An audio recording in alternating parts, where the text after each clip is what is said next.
యేసుక్రీస్తు పరిశుద్ధ నామములో మీ అందరికీ శుభములు తెలియజేస్తూ ఉన్నాను. నా కృప నీకు చాలును, నీ బలహీనతలో నా బలము పరిపూర్ణమగుచున్నది.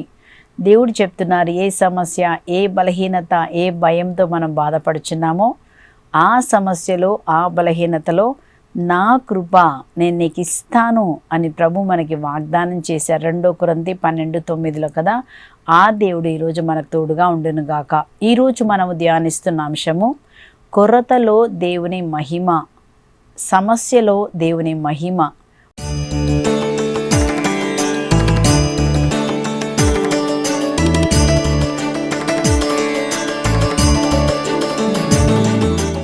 మనం ఎప్పుడైతే సమస్యలు వచ్చినప్పుడు చాలా బాధపడతాం. ప్రభువా, ఈ సమస్య నాకే రావాలా, తర్వాత ఈ రోగం నాకే రావాలా, ఈ అప్పు సమస్య నాకే రావాలా, ఇలాంటి పిల్లలు నాకే పుట్టాలా, ఇలాంటి భర్తకి నాకే దొరకాలా ప్రభా అని మనం ఒకేసారి, లేకపోతే ఇలాంటి ఆఫీస్లో ఇలాంటి బాస్ నాకే దొరకాలా అని చాలాసార్లు మనం బాధపడుతూ ఉంటామండి. కానీ ఈరోజు ఒకటి మనం జ్ఞాపకం చేసుకోవాలి. ఏంటి సమస్య ఎందుకు వస్తుందంటే దేవుని మహిమ ఆ సమస్య ద్వారా నీ జీవితంలో బయలుపరచడానికే. సమస్య ఎందుకు వస్తుందండి? మన పరిశుద్ధ గ్రంథం ధ్యానిస్తాం. సమస్య దేనికోసం వస్తుందంటే దేవుని మహిమ నీ యందు ప్రదర్శించబడాలని, దేవుని మహిమ నీ కుటుంబంలో చూపించడానికి ఒక సమస్య, కానీ ఇంకా దేనికోసం కూడా కాదు. సమస్య వచ్చినప్పుడే దేవుని మహిమ ఏంటో మనం చూడగలుగుతామండి. దాని కొరకే దేవుడు ఒక సమస్యను మనకి ఇస్తున్నారు. కనుక మనం ఏం చూడాలి? నాకు సమస్య వచ్చిందంటే దేవుని మహిమ నేను చూడబోతున్నాను, దేవుని విడుదల నేను చూడబోతున్నాను, దేవుని స్వస్థత నేను చూడబోతున్నానని మనం విశ్వాసంతో ఉండాలండి. మనకు పరిశుద్ధ గ్రంథం అదే నేర్పిస్తుంది. ప్రతిరోజు వాక్యం ద్వారా మనం ఏం నేర్చుకుంటున్నాము? నీకొచ్చే శ్రమ నిన్ను నాశనం చేయడానికి కాదు, రోగం నిన్ను మరణించడానికి కాదు. ఇక్కడ మనం చదువుతున్నామండి యోహాను సువార్త 9వ అధ్యాయంలో, అక్కడ పుట్టు గుడ్డివాడు ఉన్నారనమాట. వాళ్ళు వచ్చి అడుగుతారు, అయ్యా వీడు ఇలా గుడ్డివాడుగా పుట్టడానికి వీడు చేసిన పాపమా, వీడి తల్లిదండ్రులు చేసిన పాపమా అన్నప్పుడు యేసుప్రభు అక్కడ ఏం చెప్తున్నారో మనం చదువుతున్నామండి. యోహాను సువార్త 9వ అధ్యాయంలో 3వ వచనంలో ఏమైనా చూస్తున్నామంటే, యేసుప్రభు వీడు కానీ వీళ్ళ తల్లిదండ్రులు కానీ పాపము చేయలేదు, దేవుని మహిమ వీని యందు బయలుపరచుటకే వీడు పుట్టి గుడ్డువాడుగా పుట్టాడు. దేనికోసం అంటండి? దేవుని మహిమ వీని యందు బయలుపరచబడాలి. ఎప్పుడైతే ఆ పుట్టుగుడ్డివానికి స్వస్థత యేసుప్రభు చేసినప్పుడు దేవుని మహిమ ఈ లోకంలో బయలుపరచబడుతుంది. దేవుని మహిమ కుటుంబంలో బయలుపరచబడుతుంది. దేవుని మహిమ బయలుపరచబడినప్పుడు అది ఒక గొప్ప సాక్ష్యంగా మారుతుంది. కాబట్టి ఒక సమస్య నీకు ఎందుకు ఇస్తున్నారు? ఒక సమస్య వచ్చిందంటే భయపడకండి, కృంగిపోకండి. వాక్యంలో రాయబడి ఉన్నదండి, సమస్యలో కృంగిపోతే నువ్వు చేతగాని వాడివైతావు. నీకు ఒక దేవుడు ఉన్నారు, పడిపోయిన వాడిని లేపే దేవుడు ఉన్నారు, మన కోసం అద్భుతం చేసే దేవుడిని మనం కలిగి ఉన్నాము. అన్ని సమస్యల్లో దేవుడు ఏ విధంగా సాయం చేశారు? యోబుకి సమస్య వచ్చినప్పుడు దేవుడు ఆదుకున్నాడు కదండి. ఎన్ని రాజులందరి మీదకి శత్రువులు దండెత్తొచ్చినప్పుడు దేవుడు యుద్ధం చేశాడు. ఎర్ర సముద్రం ముందున్నప్పుడు దేవుడు అద్భుతం చేశాడు. అదే దేవుడు ఒక మహిమ కొరకి ఒక సమస్య వచ్చింది అంటే దేని కొరకు? అక్కడ దేవుని మహిమ ప్రదర్శించబడుటకు మాత్రమే ఆ సమస్య. కాబట్టి నీకు ఒక సమస్య వస్తే మీరు భయపడకండి. దేవుని మహిమ త్వరలో మీరు చూడబోతున్నారు. దేవుని హస్తం మీ పట్ల కదలాడబోతున్నది. దేవుని కృప నీ మీదకి వస్తుంది. కాబట్టి మనం దేవుడి దగ్గరే వేచి ఉండాలి. మనం దేవుడిని ఆనుకొని ఉండాలి. దేవుడి దగ్గర మనం మొరపెట్టాలి. మీరు మొరపెట్టినప్పుడు వారు నాకు మొరపెట్టగా వారి ఆపదలో వారిని ఆదుకొని వారి విపత్తుల నుంచి నేను కాపాడుతానని కీర్తన 91లో దేవుడు మనకు వాగ్దానం చేశారండి. కాబట్టి మహిమ ఒకటి నీ జీవితంలో జరిగిందంటే దేవుని మహిమ కొరకే, కానీ నేను నాశనం చేయడానికి కాదు, నేను బాధ పెట్టడానికి కాదు. దేవుని మహిమను చూడబోతున్నావు. అలాంటి విశ్వాసంతో మనం ఉందామండి. పరిశుద్ధ గ్రంథం నుంచి ఈరోజు మనం 4 సంగతులు చూద్దామండి. మొదటిగా మనము యోహాను సువార్త 2వ అధ్యాయంలో మనందరికీ తెలిసిందే, ప్రతి పెళ్ళెప్పుడు చదువుతూ ఉంటారు కదండి. యోహాను సువార్త 2వ అధ్యాయము 1 నుంచి అక్కడ మనము 12వ వచనం వరకు మనం చదివినప్పుడు అక్కడ ఏం చూస్తున్నామంటే, ఆ కానాపల్లె వివాహంలో కూడా అక్కడ ఒక కొరత ఉన్నట్టుగా మనం చూస్తున్నామండి. అక్కడ ఆ కానాపల్లె వివాహంలో ఎవరున్నారంట? యేసుప్రభు ఉన్నారు, శిష్యులు ఉన్నారు, మళ్ళీ అలాగే అమ్మ మరియ తల్లి, యేసు ప్రభు యొక్క తల్లి మరియ తల్లి అక్కడ ఉన్నట్టుగా మనం చూస్తున్నాం. అంటే అక్కడ ఒక కొరత వచ్చిందంటే ఏ కొరత అండి? అక్కడ ద్రాక్షారసము తక్కువ పడెను. చూసారా, ఒక పెళ్ళి జరుగుతుంది, లేదా ఒక ఫంక్షన్ జరుగుతుంది అనుకోండి, మీరు ఒక 100 మందిని పిలిచారు, ఆహారం అయిపోతే ఎంత బాధ అనిపిస్తుందండి. వారు ఎక్కడెక్కడి నుంచి వచ్చి తిని వెళ్ళకపోతే ఇంకేమంటారండి? పెళ్ళికి పిలిచి లేకపోతే ఇంటికి పిలిచి భోజనం పెట్టలేదని చెప్తారు కదా. కాబట్టి అలాంటి కొరత అన్నది ఒక బాధగా ఉంటుంది, ఒక అవమానంగా మారచ్చు కదా. కానీ అక్కడ చూడండి, ఆ కొరత దేనికోసం వచ్చింది? వాళ్ళకు వేధించడానికి రాలే, బాధపరచడానికి కాదు. ఆ కొరత వెనక దేవుని మహిమ అక్కడ ప్రదర్శించబడాలి కాబట్టి దేవుడు ఒక కొరతను అక్కడ పెట్టినట్టుగా మనం చూస్తున్నామండి కదా.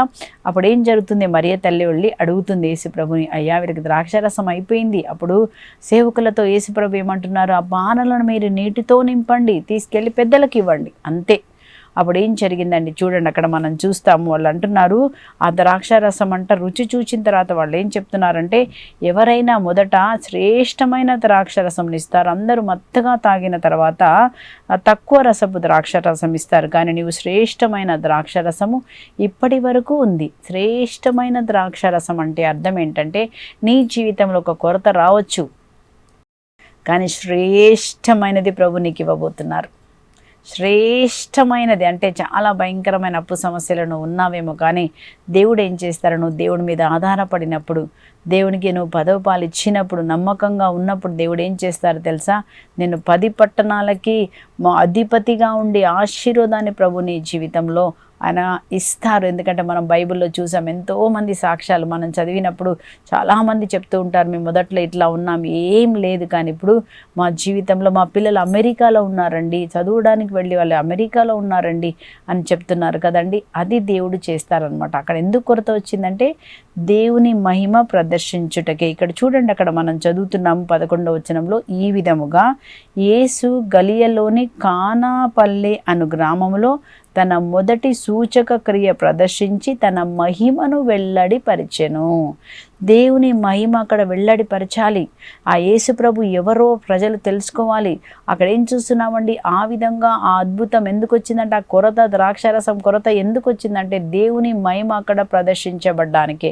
అలాగే నీ జీవితంలో ఒక కొరత వచ్చిందంటే దేవుని మహిమ కొరకే. మంచిదే, కొరత వస్తే అప్పుడే దేవుని దగ్గర కూడా వస్తామండి కదా. కీర్తన 119వ కీర్తనలో కూడా అక్కడ మనం ఏం చదువుతాం? 71వ వచనంలో దావీదు అంటారు, నేను శ్రమపడుట నాకు మేలాయను, దాని ద్వారా దేవుని కట్టడాలు నేను నేర్చుకున్నాను. శ్రమ వచ్చింది కాబట్టి దేవుడి దగ్గరకు వచ్చి ఆ వాక్యం వింటున్నావు.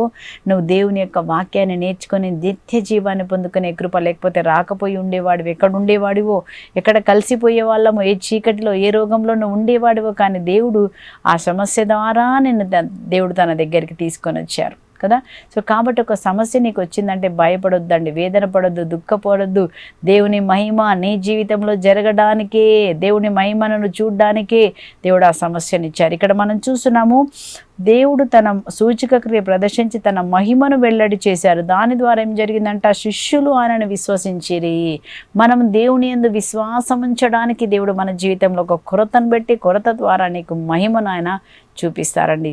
మన దేవుడు ఎవరంటే, ఒక కొరతలో, సమస్యలో దేవుని మహిమ వెల్లడిపరచబడుతుంది. మనమందరము విశ్వాసంతో ఎదురు చూడాలి. నా దేవుడు ఈ సమస్యలో నా కొరకు గొప్ప అద్భుతం చేయబోతున్నారు.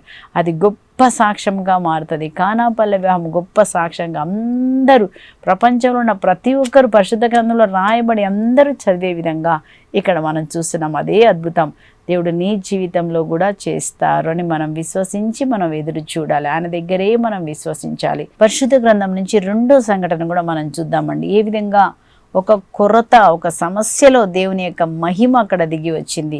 సమస్యలో చూడండి, ఒక సమస్య దేనికంట? నిన్ను నాశనం చేయడానికి కాదు, లేకపోతే దేవుడు నేను శిక్షించడానికి కాదు, అది దేనికోసం కాదంట. దేనికోసం అండి? దేవుని మహిమ ప్రదర్శించడానికే. కాబట్టి ఈరోజు మన విశ్వాసంతో ఒక సమస్యలో వేదన పడుతున్నావా? నేను ఈ సమస్య నాకు దేవుడు ఇచ్చారంటే ఒక గొప్ప మహిమ నా దేవుడు నా జీవితంలో చేయడానికే. ఇక్కడ మనం 2వ సంఘటన పరిశుద్ధ గ్రంథంని చూద్దామండి. 1వ రాజుల గ్రంథంలో మనం చదువుతున్నాం. ఇక్కడ 17వ అధ్యాయంలో 8 నుంచి మనము 16వ వచనం వరకు అక్కడ చూసినప్పుడు, అక్కడ మనం ఎవరిని చూస్తామంటే సారేపతు విధవరాలు. ఆ సారేపతు విధవరాలి జీవితంలో చూడండి, మొదటే విధవరాలంటే భర్త లేడు, ఆమె తన సొంత కొడుకుని ఆమె పెంచాలి, ఆమె చూసుకోవాలి. ఒక్కతే కదండి, భార్య భర్త ఉంటేనే కష్టపడుతున్నారు, ఎంతో కష్టం, ఇద్దరు కలిసి కష్టపడి చేయాలి. కానీ ఇక్కడ ఎవరు లేరంట, భర్త లేడు, ఆమె విధవరాలు, ఆమె ఒక్కటే కష్టపడి పనిచేసి కొడుకుని చదివించాలో లేకపోతే అన్నీ చూసుకోవాలి కదండి, రెంట్ కట్టాలి, తిండి పెట్టాలి, ఇవన్నీ ఒక్క స్త్రీ చేయాలి. అలాంటి స్త్రీ జీవితంలో అక్కడ ఏం చూస్తున్నామంటే ఒక భయంకరమైన కరువు పరిస్థితి అక్కడ వచ్చిందండి. ఆమెకే కాదు, అందరికి కరువు. అయితే ఆమె జీవితంలో ఏం జరిగిందంటే అక్కడ మనం చూస్తాం ఎట్లా ఉంది ఆమె పరిస్థితి అంటే, మనం చదువుతున్నాము 1 రాజుల గ్రంథం 17వ అధ్యాయం 12వ వచనంలో మనము ఆ యొక్క విధవరాలి యొక్క పరిస్థితిని మనం చూస్తున్నామండి. ఆమెకున్న కొరత సమస్య ఏంటో ఇక్కడ మనం చూస్తున్నాం. ఆమె అంటుంది ఏలియాతో, సజీవుడైన యావేతోడు మా ఇంట తయారైన రొట్టె ఏమీ లేదు, కుండలో కొంచెము పిండి, పిడతలో కొంచెము నూనె. చూసారండి, కుండలో కొంచెమే పిండి ఉందంట, కొంచెమే ఉందంట. ఇంకేముందండి, పిడతలో కొంచెం నూనె మాత్రమే ఉంది, కొంచెమే ఉంది. మన జీవితంలో చివరికి వచ్చేసాం, ఇంకేం లేదు, అంతా అయిపోయింది, అంతా అయిపోయింది, జీరో అన్నప్పుడే దేవుడు ఏం చేస్తారంటండి, దేవుడు మన జీవితంలో అద్భుతం చేస్తారు. అంత అయిపోయింది, ఇంకా అంటుంది ఇంకేమీ లేదు, కొంచెమే ఉంది, కుండలో పిండి అలాగే పిడతలో కొంచెమే నూనె, కొంచెమే. ఏమంటుంది ఇంకా, నేను 2-3 పుల్లలు ఏరుకొనుటకు వచ్చి తిని ఆ గుప్పెడు పిండితో రొట్టె కాల్చుకొని నా కుమారుడు నేను ఇప్పటికి తిని ఆ మీదట ఆకలితో మేము చనిపోతాము, అయిపోయింది మా జీవితం, ఇంకేం లేదు, జీరో, బయటపడే మార్గమే కనిపించట్లేదండి. భయంకరమైన ఒక స్థితి అక్కడ కనబడుతుంది కదా. మన జీవితంలో కూడా చాలాసార్లు చివరికి వచ్చేస్తాం, ఇంకెవ్వరు మనల్ని కాపాడలేరు, ఇంకెవ్వరు ఈ సమస్య నుంచి నన్ను బయటికి పడలేరు, ఈ భయంకరమైన రోగం అనొచ్చు, లేదా భయంకరమైన కొట్లాటలు, భయంకరమైనటువంటి సమస్య, భర్తతో పిల్లలతో ఉంటే ఎవ్వరు ఏం చేయలేరు దేవా అని మనం కూడా భయంకరమైనటువంటి బాధ వేదన గుండా మనం వెళ్ళుచుండొచ్చండి. కానీ మన దేవుడు సజీవుడు, సమస్యలో ఆయన దిగి వస్తాడు, మన కన్నీరు ఆయన చూస్తారు, ఆయన మన ప్రార్థన ఆయన వింటాడు, మన వేడుపు కూడా వింటాడంట, మన నిట్టూర్పు కూడా దేవుడికి తెలుసు అంటండి. నిట్టూర్పు అబ్బా అంటే కూడా దేవుడు వింటారంట. మన చిన్నపిల్లలు అమ్మా అంటే మనం వెంటనే ఏమైంది అని అడుగుతాం, అలాగే దేవుడు కూడా చూస్తారండి. ఇక్కడ ఏమైంది, చివరికి వచ్చేసారు, వాళ్ళకి ఇంకే ఆధారం లేదు. అప్పుడు ఏం చూస్తున్నామో చూడండి. అప్పుడు ఏలియా ప్రవక్త ఆమెకు ఒక ఏం చెప్తున్నారంటే ఇక్కడ ఏం చేయాలో చెప్తున్నారు, ఒక సలహా ఇస్తున్నాడు. అలాగే మనం కూడా వేదన బాధలో ఉన్నప్పుడు, నువ్వు వాక్యం వింటున్నప్పుడు, దివ్యవాణి ద్వారా వింటావు లేకపోతే వడకాల ద్వారా, అక్కడ ఏం జరుగుతుంది, దేవుడు వాక్యం ద్వారా నీతో మాట్లాడతారు. ఈ విధముగా నువ్వు చెయ్యి, నీకు నేను ఏం చేస్తాను, అద్భుతం చేస్తాను. ఒకసారి విశ్వసించమని చెప్పిండొచ్చు, భయపడకని చెప్తుండొచ్చు, నువ్వు దేవుని దగ్గర వేచి ఉండని చెప్తుండొచ్చు. తప్పకుండా నీకు మార్గం ఉంటుంది, భయపడొద్దని వాక్యం ద్వారా దేవుడు మనల్ని బలపరుస్తారు, ఒక సలహా ఇస్తారు. ఈమెకు ఒక సలహా ఇచ్చారు, ఏమని ఇచ్చారు, అమ్మా నువ్వు విచారించవలదు, నీవు చెప్పినట్లే పోయి రొట్టెలు కాల్చుకోవచ్చు, కానీ మొదట నీ ఇంటనున్న పిండితో చిన్న రొట్టెను చేసి నాకు పెట్టుము, ఆ తర్వాత నీవు నీ కుమారునికి ఇవ్వము. చూసారండి, మొట్టమొదటిగా తీసుకొచ్చి దేవుని చేతిలో మీరు ఇవ్వండి. మీ ఇంటిలో ఏది ఉందో, కొంచెం ఉంటే 100 రూపాయలు అంటే 10 రూపాయలు మీరు దేవుని చేతిలో పెట్టండి. ఆ 10 రూపాయలను బట్టి తక్కిన ఏం చేస్తారు దేవుడు, ఆ 90 రూపాయలు నీకు సరిపోయేలాగా, నీ అవసరాలకి సరిపోయేలాగా, నీ ఇంటిలో నీకు అప్పు రాకుండా ఏదేదైతే నువ్వు పే చేయాలో వాటన్నిటికీ పే చేసేలాగా ఒక అద్భుతం మన దేవుడు చేస్తారు. నేను మామూలు చెప్పండి, అసాధారణమైన అద్భుతం దేవుడు మన జీవితంలో చేస్తారు. అక్కడ అలాగే జరిగింది చూడండి. అప్పుడు ఏం జరుగుతున్నారు, అక్కడ ఇజ్రాయేలు దేవుడు ఇట్లు చెప్తున్నారు, 50 నేలపై వాన కురిపించే వరకు కుండలో పిండి కానీ పిడతలో నూనె కానీ తరిగిపోదు. అప్పుడు ఏలియా చెప్పినప్పుడు ఆమె ఏం చేస్తుందండి, ఆ విధవరాలు ఏలియా చెప్పినట్లే వెళ్ళి ముందుగా దైవ సేవకునికి రొట్టె ఇచ్చినప్పుడు ఏం జరిగిందంటే, ఆమె దేవుని చేతిలో పెడితే పరలోకం నుంచి రొట్టె నీళ్ళు ప్రతిరోజు ఆమె ఇంటికి వచ్చాయంట. మనం ఎప్పుడైతే దేవుని సేవలు వెతుకుతున్నామో, ఎప్పుడైతే మనం పేదలకు ఇస్తున్నామో, దేవుడు ఏం చేస్తారు, పరలోకం నుంచి నీకు ఇస్తారు. పక్క మనుషుల నుంచి రాదండి. నీకు ఏ కొరత లేకుండా నానాటికి కావలసిన నీ అవసరాలు దేవుడు తీర్చే దేవుడుగా పరలోకం నుంచి నీకు కనెక్షన్ వస్తుంది, దేవుడి నుంచి నీకు కనెక్షన్. ఎందుకంటే నువ్వు నిబంధనలోకి వస్తావు. 10వ పాలు ఇచ్చినప్పుడు దేవుడు మీకు ఏ కొరత లేకుండా ఆయన కాపాడుతారన్న నిబంధన అది. దాన్ని ఎవ్వరు కూడా నీ పంట క్రిములు తినకుండా ప్రభు కాపాడతారన్నారు. ఇక్కడ చూడండి, ఆ విధంగా చేసినప్పుడు ఏం జరిగిందండి, ప్రభు ఏలియాతో చెప్పినట్లే కుండలో పిండి కానీ పిడతలో నూనె కానీ తరిగిపోలేదు. దేవుని మహిమ అక్కడ రావడం మనం చూస్తున్నాం.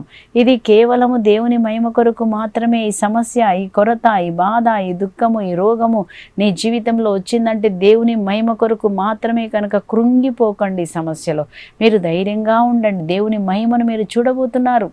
దేవుని మహిమ మనం చూస్తామని విశ్వసించాలి. నా దేవుడు సజీవమైన దేవుడు. యోబు ఆ మాట అంటాడండి. యోబు 19:25లో యోబు ఆ మాట చెప్తారు. వేదన, బాధ, దుఃఖంలో అన్నీ పోగొట్టుకున్నారటండి యోధంట. నా దేవుడు సజీవుడు, ఆయన నన్ను సమర్థించే తీరుతాడు. నా దేవుడు సజీవమైన దేవుడు. ఈ స్థితి నుంచి నన్ను కాపాడగలిగిన దేవుడు, నన్ను స్వస్థపరచగలిగిన దేవుడు. నోటితో వాక్యాన్ని పలికాడండి. నీ నోటితో నువ్వు వాక్యాన్ని పలికినప్పుడు వాక్యం అది స్వస్థతగా, జీవముగా, కీళ్ళలోనికి, మజ్జకలోనికి మనం నోటితో పలికిన వాక్యం వెళ్ళి కార్యం చేస్తుంది. ఈరోజు మనం కూడా దేవుని వాక్యాన్ని నోరు తెలిసి మన స్థితిలకు మనం మాట్లాడదాం. మన పరిస్థితికి మనం మాట్లాడినప్పుడు నా దేవుడు సజీవుడు. ఈ స్థితిలో కూడా దేవుడు నా జీవితంలో అద్భుతం చేస్తారు. మా కుటుంబంలో సమాధానం కలుగుతుంది, నాకు ఆరోగ్యం కలుగుతుంది, నాకు దీవెన కలుగుతుందని మీరు నోరు తెరిచి మాట్లాడండి. విశ్వాసంతో మాట్లాడిన ఆ మాట అది జీవముగా మారుతుంది. కనుక మనం నోరు తెరిచి ఏం చెప్పాలంటే, జీవాన్ని మీరు పలకండి, సమాధానాన్ని మీరు పలకండి, ఆశీర్వాదాన్ని మీరు పలకండి. అదే మీ జీవితంలో దీవెనకరంగా మారుతుంది. కాబట్టి సమస్యలో దేవుని మహిమ, ఈరోజు మనము దాని గురించి ధ్యానిస్తున్నాము. కొరతలో ఏ కొరత, ఏ బాధ వచ్చిందో ఆ కొరతలో నువ్వు దేవుని మహిమను చూస్తావు. నీ రోగంలో దేవుని మహిమను చూస్తావు. 3వ సంఘటన మనం చూద్దాం. అందరికీ తెలిసిన సంఘటన, నాకు ఇష్టమైనది, చాలా ఇష్టం. యోహాను సువార్త 11వ అధ్యాయంలో ఒక కుటుంబం అక్కడ ఉందండి. మార్తా, మరియమ్మ, లాజరు. ఆ కుటుంబాన్ని దేవుడు ప్రేమించను అన్న మాట బైబిల్లో రాసి ఉంటే ఎంత సంతోషం అనిపిస్తుంది అంటే, యేసు ప్రభు ప్రేమించిన కుటుంబము కదా. కానీ మరి మీకు ఒక శుభవార్త ఏంటంటే, దేవుడు అందరినీ ప్రేమించారు. మనందరినీ ప్రేమించి మనందరి కోసం ప్రాణం పెట్టారు. ఆయన ఒక్కరిని కాదండి, ఆ ఒక్క మాట అక్కడ రాయబడింది. కానీ ఇప్పుడైతే మనందరిని ఆయన ప్రేమించి మన పేరు ఆయన రాసుకున్నాడు. నువ్వంటే దేవుడికి ఇష్టం, నీ కుటుంబం అంటే దేవుడికి ఇష్టం, అందుకే తన ప్రాణాన్ని పెట్టాడు. మన కుటుంబంలో కూడా అద్భుతం చేస్తాడండి. అక్కడ మనం చూస్తున్నాం, ఆమె అంటుంది, ఇంకా మేము ఈరోజు చనిపోతాము, ఇది మా చివరి భోజనం, చనిపోతాం అనుకుందంట. కానీ దేవుడు ఏం చేశారండి, వారు చనిపోకుండా గొప్ప అద్భుతం చేశారు. అదే దేవుడు మన జీవితంలో కూడా చేస్తారు. ఒకసారి మరి ఇక్కడ ముత్తంగిలో వడకానికి వచ్చినటువంటి ఒక సహోదరి సుజాత తన సాక్ష్యాన్ని ఇలా చెప్తుంది. ఆమెకి భర్త లేడు, ఆమె కూడా విధవరాలే. అయితే ఆమెకి 2 పిల్లలు. ఒక అబ్బాయి ఏమో 4వ క్లాసు కొడుకు, పాప ఏమో 7వ క్లాస్ చదువుతుంది.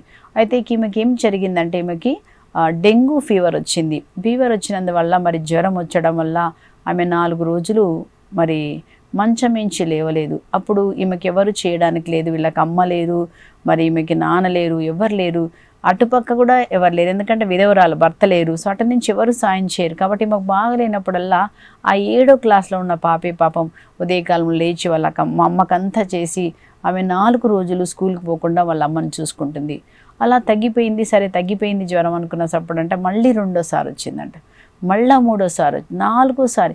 ఆ విధంగా జ్వరం అన్నది, ఆ డెంగ్యూ ఫీవర్ ఒక మనిషికి 4 సార్లు వచ్చి బలహీనమైపోయి అప్పుడు ఏం బాధపడుతుందామె, అయ్యో నాకు రోగం తగ్గట్లేదు, ఇంకా ఈ రోగం తగ్గదు, ఇంకా ఇన్నిసార్లు నాకు వస్తుంది, నాకు సాయం చేసేవారు, తగ్గించేవారు, ఏ మందుకు తగ్గట్లేదు, అయ్యో నా పరిస్థితి ఇలా అయిపోయింది, ఇంకా నేను బ్రతికేందుకు.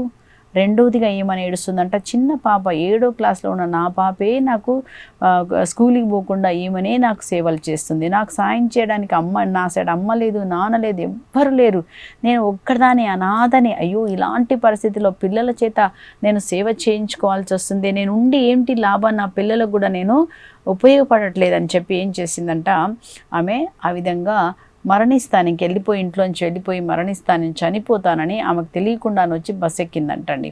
బస్సు ఎక్కినప్పుడు అక్కడ ఏం జరిగిందంటే, ఆమె వెళ్తుంది, ఆమె ఎక్కడెక్కుతుంది, కాజీపేటలో ఎక్కిందంట, వరంగల్ దగ్గర. ఎక్కి ఆమె వెళ్తున్నప్పుడు ఆమెకు తెలియకుండానే అక్కడ రాంపూర్లో అప్పుడు ఫాదర్ సిరిల్ గారు అక్కడ రిట్రీట్లు నడిపిస్తూ ఉన్నారనమాట. అక్కడ ఆ విధంగా రిట్రీట్ నడిపిస్తున్న సెంటర్ వచ్చినప్పుడు ఆమెకు తెలియకుండానే బస్సులోంచి దిగిందంట. ఎక్కడికి వెళ్తుందో తెలియదు, చనిపోవాలని వెళ్తుంది, కానీ ఎందుకో బస్సు అక్కడ ఆగగానే ఆమె తెలియకుండానే బస్సులోంచి దిగిందంట. లోపలికి వచ్చినప్పుడు అప్పుడే అక్కడ తెలుగు వడకం జరుగుతుంది. ఫాదర్ సిరిల్ గారు వడకంలో వాక్యం బోధిస్తున్నారు. ఈమె వెళ్ళి తెలియకుండానే అందరితో పాటు కూర్చొని వాక్యం వింటుందంట. సో ఫాదర్ గారు మధ్యలో చెప్పారంట వాక్యం, ఇక్కడ ఒక సహోదరి ఉన్నావు, నువ్వు చాలా వేదనతో రోగంతో బాధపడుతున్నావు, నీ రోగం తగ్గలేదని, నువ్వు చనిపోవడానికని నువ్వు బస్ ఎక్కి ఎక్కడికో వెళుతున్నావు, కానీ దేవుడు ఈరోజు నీతో మాట్లాడుతున్నారు, భయపడకు, దేవుడు నీకు స్వస్థత చేస్తున్నారు. ప్రభు చెప్తున్నారు, నేను నిన్ను నీ కుటుంబాన్ని కాపాడుతాను, భయపడకు, నువ్వు తిరిగి ఇంటికి వెళ్ళు అని ఆమెకి మరి ఫాదర్ ద్వారా మాట్లాడినప్పుడు వెంటనే ఆమెకున్నటువంటి జ్వరం అంతా కూడా తగ్గిపోయి ఆమె ఎంతగానో సంతోషించిందంట. నిజంగా ఒక దేవుడు ఉన్నారా, నా సమస్యలో చనిపోవడానికి వెళ్తున్న నన్ను దేవుడు చూశారా అని చెప్పి చాలా సంతోషించి ఆమె ఏం చేసిందంటండి, అప్పుడు దేవుణ్ణి నమ్ముకొని, ప్రభుని నమ్ముకొని అదే ఫాదర్ సిరిల్ గారి దగ్గర కొన్ని రోజులు మరి వంటకని ఫాదర్ అన్నారంట. అమ్మ నీకు ఎవరు లేరు కదా, నా దగ్గర ఉండమ్మా, నీ పిల్లల్ని కూడా తీసుకొని రా అని చెప్పి ఆమె వంట చేయడానికి పెట్టుకొని వాళ్ళ పిల్లలకి కూడా చదివే వరకు ఫాదర్ గారు సహాయం చేశారని పోయిన వారంలో నాతో కలిసింది. ఆమె తన సాక్ష్యాన్ని చెప్తుంది. అమ్మ ఈరోజు నేను ఎట్లా ఉన్నానంటే దేవుని కృప, రెండోది నాకు ఫాదర్ గారు సాయం చేశారు. అదేవిధంగా దేవుడు ఏ సమస్య అయితే నీ జీవితంలో వచ్చిందో, నీది అయిపోయింది, ఇంకా నేను మరణిస్తానని నువ్వు అనుకుంటున్నావేమో, కానీ అక్కడ దేవుడు కార్యం చేస్తారు. ఇది మనం విశ్వసిద్దామండి. మనం మూడో సంఘటన మనం చూద్దామండి. మూడో సంఘటన అంటే జీవితంలో అంతా అయిపోయింది అనుకున్న సమస్యలో కూడా దేవుడు ఏ విధంగా మహిమ చేస్తారు. నాకు ఇష్టమైనటువంటి కుటుంబం, ఆ కుటుంబమే లాజరు కుటుంబం. ఎందుకంటే పరిశుద్ధ గ్రంథంలో ఏమని రాయబడి ఉందండి, లాజరు కుటుంబమును దేవుడు ఎంతో ప్రేమించను, దేవుడు ప్రేమించిన కుటుంబం అని ఉంటుందండి. యేసుప్రభు వాళ్ళ ఇంట్లోకి వెళ్ళి రెస్ట్ తీసుకుంటారు. అదంతా చదువుతుంటే ఎంత ఆశీర్వాదం కదా అనిపిస్తుంది కదండి. సో అట్లాగే మనమందరం కూడా దేవుని బిడ్డలమే. మన హృదయంలోనే ఆయన ఉన్నారు, మనల్ని కూడా ఆయన ప్రేమించారు. లాజర్ని మాత్రమే కాదు, ఇది మనం జ్ఞాపకం చేసుకోవాలి. ఇక్కడ మనం చూస్తున్నాం, దేవుడు ప్రేమించిన ఈ కుటుంబంలో కూడా ఒక సమస్య వచ్చినట్టుగా మనం చూస్తున్నాం. ఆ సమస్య ఏమిటంటే అతను వ్యాధిగ్రస్తుడై ఉన్నారంట. అప్పుడు ఆయనకి యేసు ప్రభుకి పంపిస్తారు, అయ్యా నువ్వు ప్రేమించినటువంటి లాజరు వ్యాధిగ్రస్తుడై ఉన్నారు అన్నప్పుడు దేవుడు ఒక మాట చెప్తున్నారు. చూడండి, అక్కడ మనం చదువుతాము 4వ వచనంలో, ఇది విని యేసు, ఈ వ్యాధి మరణము కొరకు వచ్చినది కాదు, ఇది దేవుని మహిమ కొరకే. ఈ వ్యాధి ఈయనకి దేనికోసం అంటండి, మరణం కొరకు కాదు, దేని కొరకంట, దేవుని మహిమ అక్కడ ప్రదర్శించబడడానికి, ఇందు మూలమున దేవుని కుమారుడు మహిమపరచబడుటకే. చూసారండి, ఈ రోగం దేనికి వచ్చింది, దేవుని మహిమ కొరకు, ఇందు మూలముగా దేవుని కుమారుడు మహిమపరచబడుటకే.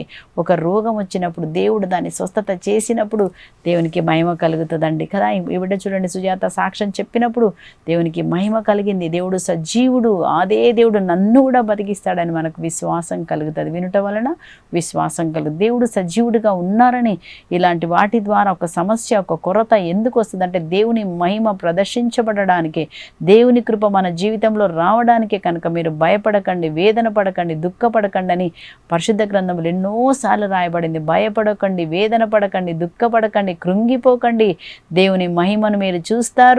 అక్కడ మనం చదువుతామండి. మనం చదివినప్పుడు యేసుప్రభు వచ్చినప్పుడు అక్కడ ఏమని చూస్తారంటే, యేసుప్రభు అంటారు, మీరు రాతిని తొలగించండి. సో అలాగే మనలో ఉన్న అవిశ్వాసం అనే రాతిని మనం తొలగిద్దాం, భయం అనే రాతిని మనం తొలగించి విశ్వాసం ప్రభు మీద పెడదామండి. అప్పుడు మార్త ఏమంటుందో చూడండి, ప్రభు అతడు చనిపోయి 4 దినములైంది, ఇప్పటికి దుర్వాసన వస్తుంది. 4 రోజులు అయిపోయిందయ్యా, ఇప్పుడు ఓపెన్ చేస్తే దుర్వాసన వస్తుంది అంటుంది కదా. మన జీవితం కూడా ఒకవేళ ఇన్ని సంవత్సరాలు అయిపోయింది, రోగం తగ్గలేదు, ఇన్ని సంవత్సరాలైంది, కొంచెం కూడా మారు మనసు రాలేదు, ఇన్ని సంవత్సరాలైంది, అప్పు సమస్య పోలేదు, దుర్వాసన అంటే భయంకరమైన పరిస్థితిలో నువ్వు వెళ్ళావేమో, భయంకరమైనటువంటి సాతాను శక్తుల్లో మనం చిక్కుకొని ఉన్నామేమో, భయంకరంగా ఉన్నామేమో, కానీ అక్కడి నుంచి కూడా దేవుడు విడిపించగల సర్వశక్తిమంతుడు. నాకు అసాధ్యమైనది ఏమైనా ఉన్నదా, దేవునికి అసాధ్యమైనది ఏమైనా ఉందండి? ఎంత భయంకరమైన పరిస్థితినైనా ప్రభు మార్చగల సర్వశక్తిమంతుడు. యేసుప్రభు అన్నారు, నాకు అసాధ్యమైనది ఏమైనా ఉన్నదా? ఇక్కడ మనం చూస్తున్నాం. అప్పుడు యేసుప్రభు ఏమన్నారు, 4 రోజులైన దుర్వాసన. అప్పుడు యేసుప్రభు చెప్తున్నారు ఆమెతోటి 40వ వచనం, యోహాను సువార్త 11:40 నీవు విశ్వసించినచో దేవుని మహిమను చూస్తావని నేను నీతో చెప్పలేదా? విశ్వసించినచో, నువ్వు విశ్వసిస్తే చాలు, దేవుడు చేయగల సర్వశక్తిమంతుడు, నేను నమ్ముచున్నాను, నా దేవుడు నన్ను వదిలిపెట్టాడు, నా దేవుడు నా కోసం ప్రాణం పెట్టాడు, నా దేవుడు నాకు తోడుగా ఉన్నాడు అని మనం విశ్వసించి మనం ఏం చేయాలండి? మౌనముగా మనము దేవుని సన్నిధిలో వేచి ఉండాలి. అంతేగాని మనం కొట్లాడినా, కోర్టు కేసులకు పోయినా దేవుని హస్తం మన పట్ల కదలదు. కానీ విశ్వసించినచో నా దేవుడు చేస్తారని విశ్వసించి నెమ్మదిగా మనం దేవునికి సమర్పణ చేసుకొని, దేవా నన్ను, నా కుటుంబాన్ని అర్పిస్తున్నాను, ఈ పరిస్థితిని అర్పిస్తున్నాను ప్రభా, ఈ బంధకాలని అర్పిస్తున్నాను, నా సొంత శక్తి చేత నేనేమీ చేయలేకపోతున్నాను ప్రభువా, దాన్ని ఆదుకుండని మనం మొరపెడితే మన దేవుడు కార్యం చేస్తారు. ఇక్కడ మనం చూస్తున్నాం, ఏమంటున్నారు యేసు ప్రభు, నువ్వు విశ్వసించినచో దేవుని మహిమను చూచేదమని నీతో చెప్పలేదా అని చెప్పి యేసు ప్రభు ఏం చేశారండి? అక్కడికి వెళ్ళి ముందుగా ప్రార్థన చేస్తున్నారు. తండ్రి, నువ్వు నా ప్రార్థన ఆలకించినందుకు వందనాలు. ఆలకించకముందే చెప్తున్నారు, నా ప్రార్థన ఆలకించినందుకు వందనాలు. నువ్వు ఎప్పుడు ఆలకిస్తావు ప్రభా?